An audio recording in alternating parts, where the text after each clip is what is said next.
Mechanism of Austin Flint murmur in AR. A. Fluttering of the anterior mitral leaflet due to the regurgitant jet impinging on it. B. Jet can produce relative narrowing of the mitral orifice. C. Diastolic mitral regurgitation due to elevated left ventricular diastolic pressure. D. All of the above. Correct answer D. All of the above. In addition to these, elevation of left ventricular diastolic pressure causes the mitral valve to float back to a partially closed position. Commonest cause of sudden cardiac death. A. Coronary artery disease. B. Hypertrophic obstructive cardiomyopathy. C. Severe aortic stenosis. D. Brugada syndrome. Correct answer A. Coronary artery disease. Commonest cause of sudden cardiac death is coronary artery disease, contributing to 80% of cases. Angiographic measurements are calibrated using the diameter of the catheter used. Diameter of a 6F catheter is A. 1 mm, B. 2 mm, C. 3 mm, D. 4 mm. Correct answer B. 2 mm. 1F corresponds to 1/3 of a millimeter, so that 3F catheter will be 1 mm and 6F catheter will be 2 mm. Bidirectional Glenn shunt is A. End-to-end anastomosis of superior vena cava to right pulmonary artery. B. End-to-side anastomosis of superior vena cava to right pulmonary artery. C. Side-to-side anastomosis of superior vena cava to right pulmonary artery. D. None of the above. Correct answer B. End-to-side anastomosis of superior vena cava to right pulmonary artery. A bidirectional Glenn shunt connects the superior vena cava to the right pulmonary artery in an end-to-side fashion so that superior vena cava blood can flow to both lungs. Cause of right ventricular filling during right coronary artery injection. A. Coronary arteriovenous fistula.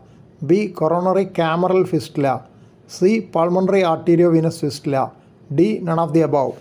Correct answer B. Coronary cameral fistula. Coronary cameral fistula means a fistula draining from a coronary artery to a cardiac chamber.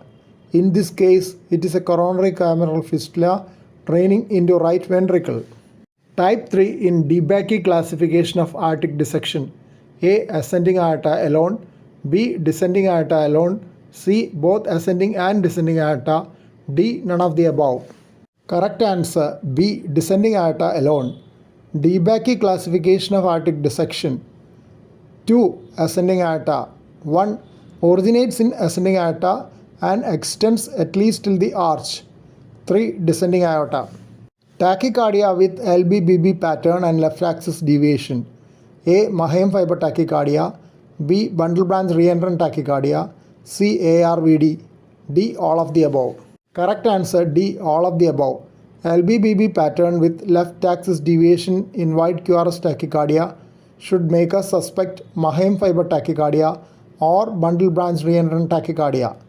The sinus rhythm ECG will be normal in Mahan fiber tachycardia, while some bundle branch block pattern is likely in bundle branch reentry in sinus rhythm ECG. Another possibility which has to be thought of is ARVD. Careful inspection of sinus rhythm ECG for epsilon wave may be useful in this case. Chronaxy is A. Minimum voltage which will capture the myocardium at any pulse width.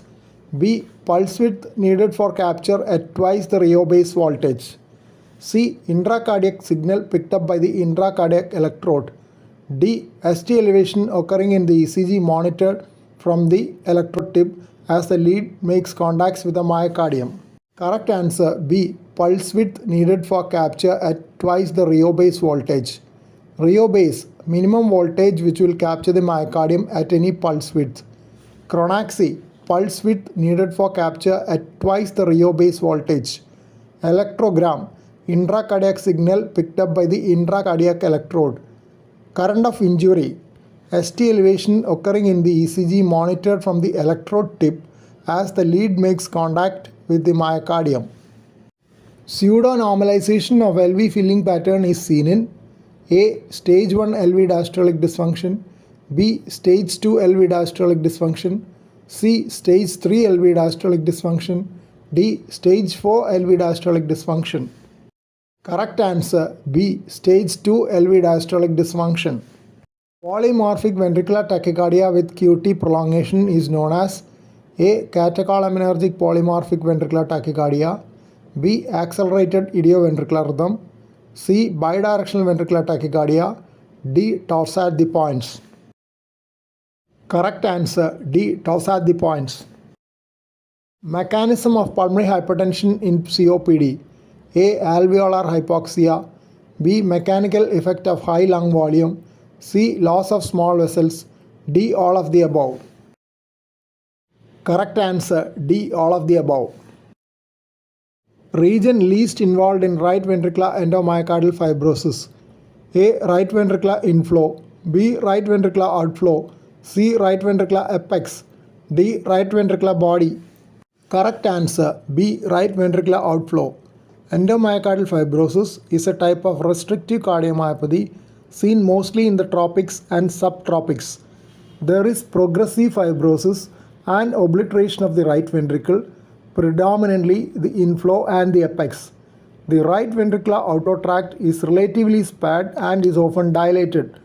This leads to the physical finding of RV outflow pulsations, a wavy pulsation in the third left intercostal space close to sternum. The restriction of inflow into the right ventricle elevates the venous pressure greatly. ECG lead system used for treadmill test is known as A. Body surface mapping, B. Frank orthogonal leads, C. EC5 lead system, D. Mason-Likar torso leads.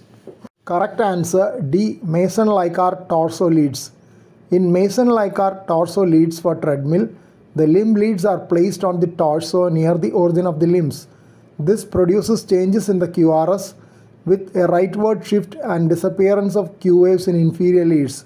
Hence, it is not useful for diagnosis of QRS morphologies. Please don't forget to subscribe to this channel for future updates and click on the bell icon for all updates. Thank you.